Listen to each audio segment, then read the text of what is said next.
दूसरे चरण का मतदान खत्म हो चुका है और दावे जबरदस्त तरीके से किए जा रहे हैं एनडीए और इंडिया के द्वारा।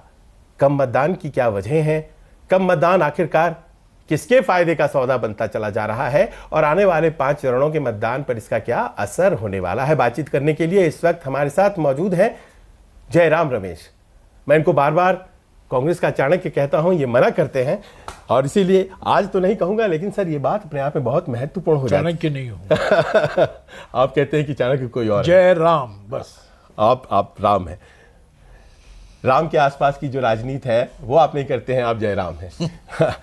लेकिन सर ये जो अपने आप में चीजें सामने आई कि एक डिस्टिंक्ट अनमनापन है वोटर्स में जहां तक सवाल वोटिंग को लेकर के है और ये आम चर्चा का विषय हो गया है। आप इसको चाहते हैं कि अपने तरीके से इंटरप्रेट करें, पर ये आपको क्यों लगता है कि सर वोटिंग परसेंटेज खासतौर पर बिहार, यूपी और महाराष्ट्र में कम रहा? देखिए, पहले चरण के बाद जहां 102 सीटों पर चुनाव हुआ था और दूसरे चरण में 89 सीटों पर चुनाव हुआ है, मेरे सोच में ये है कि चुपचाप तरीके से लोगों ने वोट किया है। कोई लहर विहर तो है नहीं, पर लोग आए हैं, उन्होंने वोट किया है।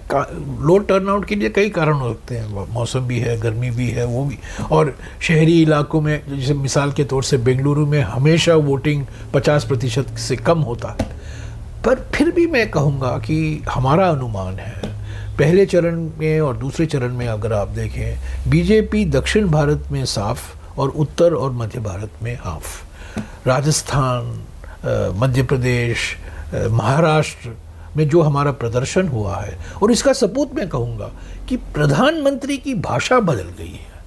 19 तारीख के बाद प्रधानमंत्री की भाषा बदल गई है। ध्रुवीकरण की बात ज़्यादा आ गई है। उसके बाद जिस तरीके से बिहार में जा रहे हैं, यूपी में जा रहे हैं, मध्य प्रदेश में जा रहे हैं, और वो 400 पार का नारा जो लगा रहे थे उससे थोड़ा पीछे हट गए हैं और सिर्फ ध्रुवीकरण की बात कर रहे हैं। योगी भी बड़े आक्रामक तरीके से ध्रुवीकरण की भाषा इस्तेमाल कर रहे हैं।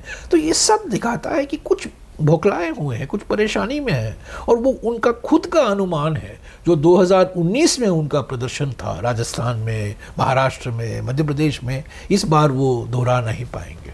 तो कहने का आपका अर्थ ये है कि दरअसल वो जो कोर हिंदुत्ववादी जो इशू है उसे हिट करने की वजह यह है कि वो एनर्जाइज कर रहे हैं अपने वोटर को एनर्जाइज कर रहे हैं, ध्रुवीकरण की भाषा इस्तेमाल कर रहे हैं भयंकर तरीके से।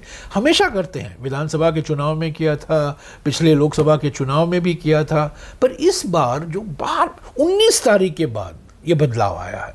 देखिए, हमारा न्याय पत्र 5 तारीख को निकाला गया। 5 तारीख से लेकर 19 तारीख तक न्याय पत्र के बारे में बात हो रही थी, किसान के बारे में, महिलाओं के बारे में, युवाओं के बारे में, श्रमिकों के बारे में। अचानक 19 तारीख के बाद ध्रुवीकरण की बात आ गई, हिंदू मुस्लिम की बात आ गई, आरक्षण को भी लेकर हिंदू मुस्लिम की बात आ गई, मंगलसूत्र की बात आ गई, और मंगलसूत्र में भी हिंदू मुस्लिम की बात आ गई। तो सब कुल मिलाकर प्रधानमंत्री ने तय कर लिया है कि ये चुनाव में हिंदू मुस्लिम पर ही लड़ूंगा।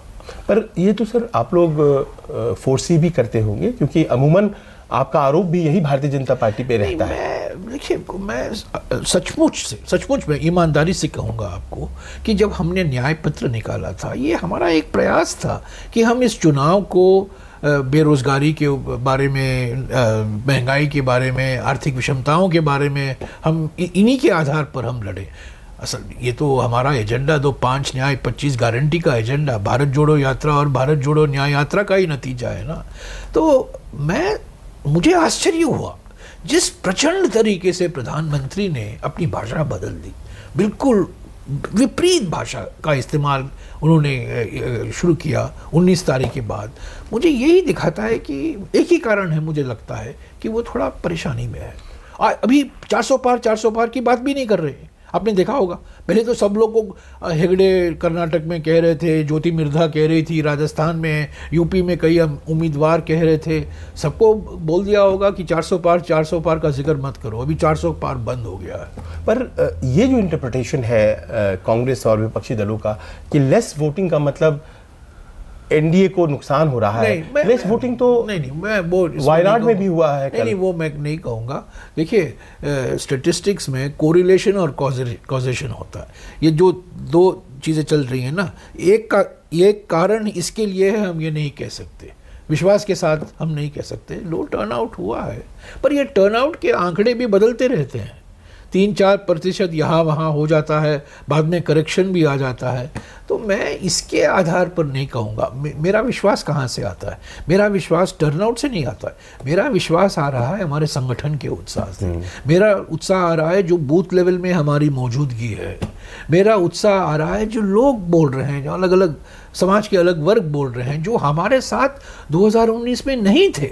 मैं आपको मिसाल, मैं राजस्थान में था, मैं राजस्थान में कई जगहों में गया हूँ। राजस्थान में जो लोग हमारे साथ 2019 में नहीं थे, वो कह रहे हैं कि बस साहब इस बार तो कांग्रेस को ही हमें वोट देना पड़ेगा। और देखिए, राजस्थान का मैं एक मिसाल लूँ, क्योंकि राजस्थान पहले चरण में भी था और दूसरे चरण में भी है।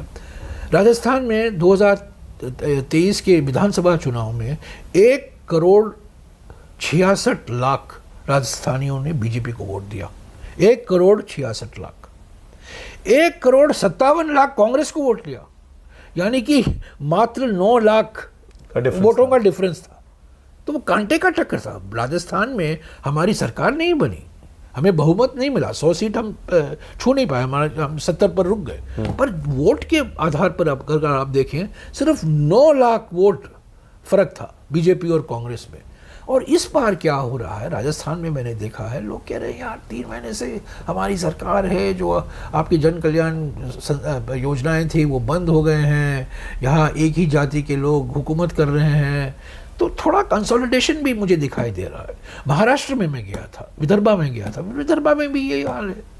विदर्भा में जो उत्साह के साथ हमारा संगठन आ निकला है, 2019 में महाराष्ट्र में हमें 1 ही सीट मिला था। इस बार पहले चरण में 5 सीटों में से हम 4 सीट पर लड़ाई में हैं, हम आगे हैं। ये आपका आकलन है सर। आप हमेशा, ये मेरा अनुमान है जी। मेरा